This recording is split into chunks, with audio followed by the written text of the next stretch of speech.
와, 엄청 많이 들어오네요. 지으신 거예요? 공장을? 지은 거예요. 우리 좀 전에 갔다 온 커피 하우스 있잖아요. 네. 그 로고 모양. 이거 진짜 허허벌판이거든요. 근데 네. 이거 딱 있습니다. 아무도 안 보는데 건축을 하신 거잖아요. 내 공간에 내가 오래 있으려면 내 만족도 중요하다고 생각하거든요. 이거 사서 하신 거예요, 그러면? 그렇죠. 요거를 열어달라고 해야 될 것 같은데요. 아, 저희가 열쇠 없으신가 봐요. 공장 들어가는 입구고요. 여기는 탈의실이에요. 이제 저희가 헬 수업 받으려고 진행하고 있는 중이라 네. 여기 들어가면 위생 전실, 손 씻고 먼지 털고 여기가 바로 로스팅실로 들어갈 수 있고 디드릭. 네, 디디 이게 후지로야. 세월의 흔적이 몇 년 쓰신 거예요? 저희가 중고로 샀어요. 처음에 2012년 2012년식이에요. 네. 디드릭 이거 몇 킬로예요, 지금 디드릭? 25kg 25kg. 네. 후지로야는 5kg. 맨 처음에 6평짜리 시작할 때 네. 디스커버리로 시작했어요. 디스커버리가 반열풍 있고 직화 있는데 전 직화로 구매했어요. 직화를 많이 고집하셨네요. 제가 처음 접했던 커피 로스팅 자체도 직화였고 저는 그 텍스처나 질감 이런 것들이 좋아서 직화를 계속 고가의 생두 로스팅할 때 디스커버리도 로스팅하고 있어요. 얘는 제가 살 때 900만 원대였어요. 얘는 지금 사면 제가 알기로는 2억 정도 하는 거예요. 그때 6평 할 때는 얼마로 창업하셨어요? 2천만 원 가지고 있어요. 1천만 원 보증금, 1천만 원 인테리어인데 제 방에 장비들을 다 갖춰놨었어요. 달락고리대 미니, 암핀 그라인더, 후지로얄 그라인더, 브루잉할 수 있는 기구들 다 있었거든요. 매일 연습하고 쉬는 날에는 1kg씩 사다가 똑같은 커피 똑같이 맨날 연습하고 그랬었어요. 그게 더 이상 좁아서 안 돼가지고 창업을 공간을 구한 거죠. 그게 창업이었어요? 네, 창업이었는데 창업이라기보다 진짜 공방 느낌이었어요. 내 연습실. 누가 커피 찾으면 판매하지 이렇게 생각하고 시작을 했는데 간판도 없이 이렇게 하는데 한 분, 두 분 매일매일 오시더니 단골들이 꽤 많이 늘어가지고 퇴근하고 5시부터 저녁 11시까지 매일 했어요. 진짜 재밌었어요. 그때 해보고 싶은 거 다 해봤고 손님들이랑 친구처럼도 지내보고 손님들끼리 동네 친구 만들어주고 심야 영화제하고 참여할 수 있는 무언가를 같이 했었어요. 얘는 제가 중고로 2,500만 원 주고 샀었어요. 얘가 연신내 오픈하고 3개월 정도 버티다가 다행히 매장이 점점 잘 돼서 루틴이 그랬어요. 아침에 일어나서 매장 오픈을 1시에 하고 11시까지 매장을 혼자 봐요. 마감하면 12시, 새벽 1시 정도부터 뭐 먹으면서 로스팅을 시작해요. 250g짜리니까 로스팅은 200g 나오잖아요. 15배씩 정도 해야 돼요. 그러면은 한 새벽 4시 반에서 5시쯤 끝나요. 그러면 들어가서 해 뜨는 거 보면서 자고 또 12시 반에 눈 떠서 씻고 바로 나와서 1시에 오픈하고 그 사이클을 반년 정도 했었거든요. 죽겠더라고요, 사람이. 돈이고 나발이고 모르겠다. 그냥 구하자 해가지고 알아보니까 다행히 그 매물이 있어서 그때도 네. 일부러 직화식을 사신 거예요? 맞아요. 직화를 간단하게 설명을 드리면 드럼에 타공이 돼 있느냐 되어 있지 않느냐의 차이가 첫 번째예요. 불이 직접 생두에 닿는 게 직화. 반열풍은 타공이 되어 있지 않아서 로켓이 있어도 불이 직접 생두에 닿지 않아요. 열풍은 전기 같은 걸로 열풍만 불어 넣어져서 이제 하는 게 열풍이고 보통 직화는 예전에 강배전 커피를 할 때 많이 사용한 게다가 그쵸. 요즘에는 많이 사용 안 하시잖아요. 잘 로스팅된 직화 로스팅의 커피의 맛을 굉장히 좋아해요. 불맛도 좀 나면서 어떤 커피를 로스팅해도 캐러멜 같은 단맛, 허니 같은 단맛이 좀 잘 받쳐져요. 안 좋게 얘기하면 향미나 산미가 조금 플랫해진다 이렇게 표현도 하는데 제 생각에는 꼭 그러진 않거든요.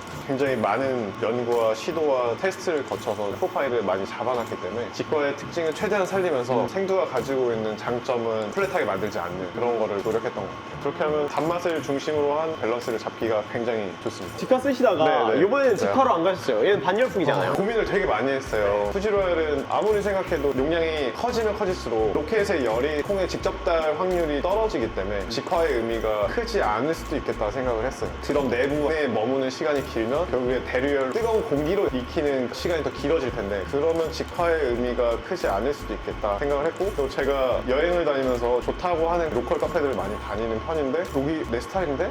하고 마셔보고 돌아보면 디드릭이 항상 있었어요. 제 취향 그리고 제가 좋아하는 그 단맛을 단열풍이지만 끌어올려줄 수 있는 게 디드릭이겠다 라고 생각을 했고 결국에 로스팅은 열을 가지고 회전을 시켜서 콩을 익히는 거잖아요. 원리는 결국엔 똑같다라고 생각하고 내가 좋아하는 내 스타일대로 잘 풀면 내가 원하는 맛을 충분히 찾을 수 있겠다라고 생각을 했어요. 그럼 비슷한 맛이 나요? 비슷한 맛이 나요. 디드릭의 특성일 수도 있는데 단맛이 굉장히 좋고 텍스처나 질감, 무게감도 어느 정도 직화의 느낌을 가지고 있는데 훨씬 클린해. 그래서 홈블렌드는 직화와 반열풍의 후블렌드예요. 직화의 장점, 반열풍의 장점을 가지고 향미는 살리면서 바디와 텍스처 단맛도 있는데 애프터가 굉장히 깔끔해진 그런 느낌을 받을 수 있어요. 여기서 볶은 것과 여기서 볶은 것을 같이 섞었다는 말씀이시죠? 네, 맞아요. 얘로 로스팅을 해야 되는 원두들이 있고 얘로 로스팅을 해야 되는 원두들이 있고 좀 더 유리한 원두들이 있더라고요. 그걸 나눠서 저희가 배합을 한 다음에 다 섞어서 이제 나왔어요. 좀 걱정을 많이 했어요. 사실은 한 번도 사용하지 않고 구매를 했고 직화만 쓰다가 여론이 너무 바뀌는 거 아닌가 고민을 했는데 직화는 주위 외부 온도나 계절의 영향이 굉장히 커요. 드럼에 타공인에 있다 보니까 공기의 흐름도 굉장히 빠르고 열을 뺏기거나 열을 가하는 것도 빠르거든요. 이렇게 추운 겨울에는 열이 충분해야 익는데 열이 부족하면 아래 로켓의 화력을 더 높여줘야 돼서 근데 그렇게 되면 통에 데미지를 너무 많이 주게 되니까 그것도 경험으로 통해서 수입 온도를 어느 정도 높인다든지 초반 열량을 주고 중간 열량부터는 평소보다 좀 낮게 간다든지 뭐 이런 식으로 로스팅을 하고 있는데 디드릭은 어떻게 볶아도 데미지를 크게 주는 느낌이 없더라고요. 물론 좋은 점도 있고 나쁜 점도 있겠지만 안 좋은 느낌은 굉장히 많이 배제되고 캐릭터가 좀 확실히 좀 잘 사는 느낌이었어요. 그래요? 네, 근데 확실히 직화만의 텍스처나 이런 거를 모두 표현하기는 어렵지만 두 개가 후블렌드 됐을 때는 장단점을 다 보완할 수 있다라고 보고 있습니다. 직화는 로스팅 시간이 한 어느 정도 걸려요? 직화는 지금 5kg 기준으로 하면 15분대. 빠르진 않네요. 빠르진 않아요. 초반 열량이 너무 강하면 확실히 데미지가 많이 크랙도 많이 생기고 갈았을 때 향은 괜찮을 수 있는데 추출해보면 굉장히 탄맛이 나거나 아니면 너무 플랫하게 가면 진짜 완전 베이크드 돼서 아무것도 안 돼. 이런 경우가 있기 때문에 좀 라이트한 애들은 14분 중반 배전도가 있는 애들은 16분 후반까지도 괜찮아요. 그래서 결국에는 매일 마실 수 있는 커피를 제가 추구를 하는데 어느 한 캐릭터가 너무 튀면 금방 질리더라고요. 밸런스가 잘 잡힌 둥글둥글한 스타일을 좋아하는 편입니다. 결국에 YN 커피 프로젝트라는 곳에 제가 수장으로 있다 보니까 제 스타일이 굉장히 많이 반영이 되고 어떻게 보면 지금까지도 절대적으로 제 기호나 제 센서리에 많이 맞춰져 있는 편이에요. 그래서 이제 로스팅을 해서 원두 이송기여서 얘로 빨아들이면 저로 올라갑니다.